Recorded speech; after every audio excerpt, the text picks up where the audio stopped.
आज 2-2, 3-3 वर्षाच्या मुलीवरती अत्याचार होते. ह्याला कारण काय? काम. हैदराबादची घटना तुम्हाला माहित आहे? पुण्याचं स्वारगेटचं प्रकरण तुम्हाला माहित आहे? कोलकातीची घटना तुम्हाला माहित आहे? बदलापूरची घटना तुम्हाला माहित आहे? ह्याला कारण काय? काम. आणि कीर्तनामध्ये आलेल्या प्रत्येक महिला मंडळ माझं एकच सांगणं आहे, महिला मंडळ तुम्ही सगळेजण माझ्या आई आहात.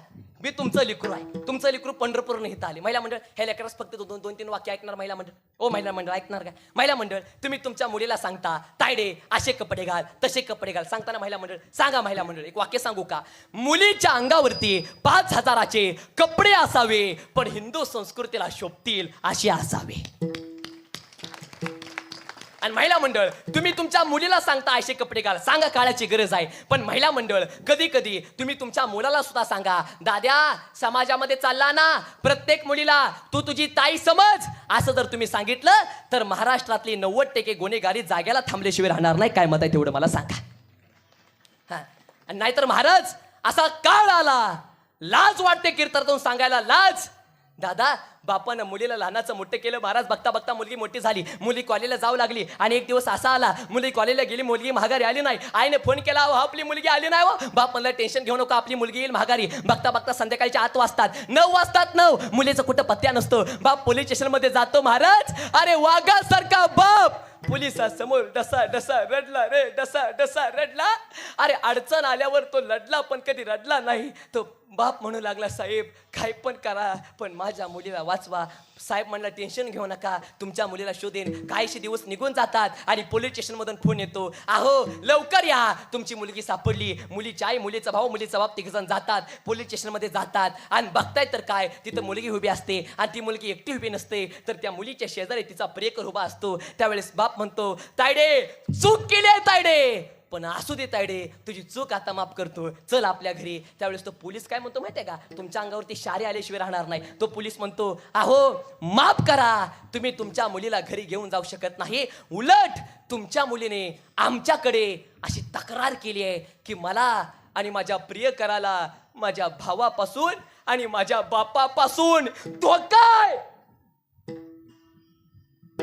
एवढं त्या बापानं ऐकलं. बापाला हृदय विकाराचा झटका आला. आयसीयू मध्ये ऍडमिट केलं. 15 लाख रुपये खर्च केला, पण बाप मेला. मेला बाप मेला. आणि पुरीच्या झालं मनासारखं, तिनं केलं लग्न. पण एकाच वर्षात त्या पुरीच्या प्रियकरानं दुसरं लग्न केलं. पुरीला टेन्शन आलं, पुरगी औषधाची बाटली पिली आणि पुरगी मेली. बाप पण गेला, पुरगी पण गेली. त्या घरामध्ये काय राहिलं तेवढं मला सांगा. हे मी माझ्या मनाचं काय बोलतोय का? मला वेळ लागलं म्हणून मी बोलतोय. जाऊ द्या, माझं बोलणं कोणाला झोंबत असेल झोंबू द्या. माझ्या बोलण्याचा कोणाला राग येत असेल येऊ द्या. मस्त लोक मला पाठीमागे शिव्या देत असतील देऊ द्या. पण एक वाक्य सांगू का, माझ्या बोलण्याने एखाद्या बापाच्या गालावला हसू जर शेवटपर्यंत जर टिकत असेल ना, तर 100 लोकांनी जरी मला शिव्या दिल्या तरी चालतील. मी शिव्या खाईन, पण तुमचं चांगलं झालं पाहिजे, हाच माझा उद्देश आहे.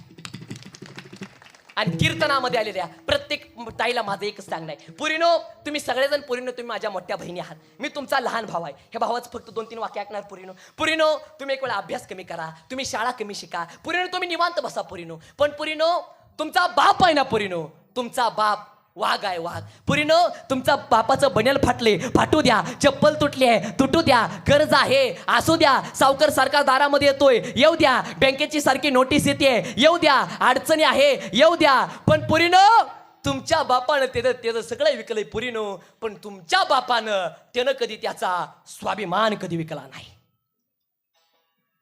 सगळं विकलंय पण स्वाभिमान कधी विकला नाही. आणि पुरीनो वाघासारख्या बापाची मान समाजामध्ये खाली जाईल असं कधी गैरवर्तन करू नका. तुमच्या गावाचा सप्ताह सफल झाला. काय मत आहे सांगा. तुमच्या गावाचा सप्ताह सफल झाला. आणि पुरीनो मी म्हणत नाही बाबा, पुरीनो तुम्ही तोंडाला पावडर लावू नका, फेअर लवली लावू नका, लिपस्टिक लावू नका, मेकअप करू नका, मी म्हणत नाही पुरीनो. पण पुरीनो तुम्ही तुमचं तोंड एवढं पण पांढरं करू नका की तुमचं तोंड पांढरं करण्यानं तुमच्या बापाचं तोंड काळं होईल. एवढं पण तोंड कधी पांढरं करू नका. आणि एक वाक्य सांगू का, समाजामध्ये चालत असताना जी मुलगी समाजामध्ये चालत असताना मान खाली घालून चालते, त्याच मुलीचा बाप समाजामध्ये वर मान करून चालू शकतो. ही सगळ्यात मोठी वस्तुस्थिती आहे. विठाला विठाला.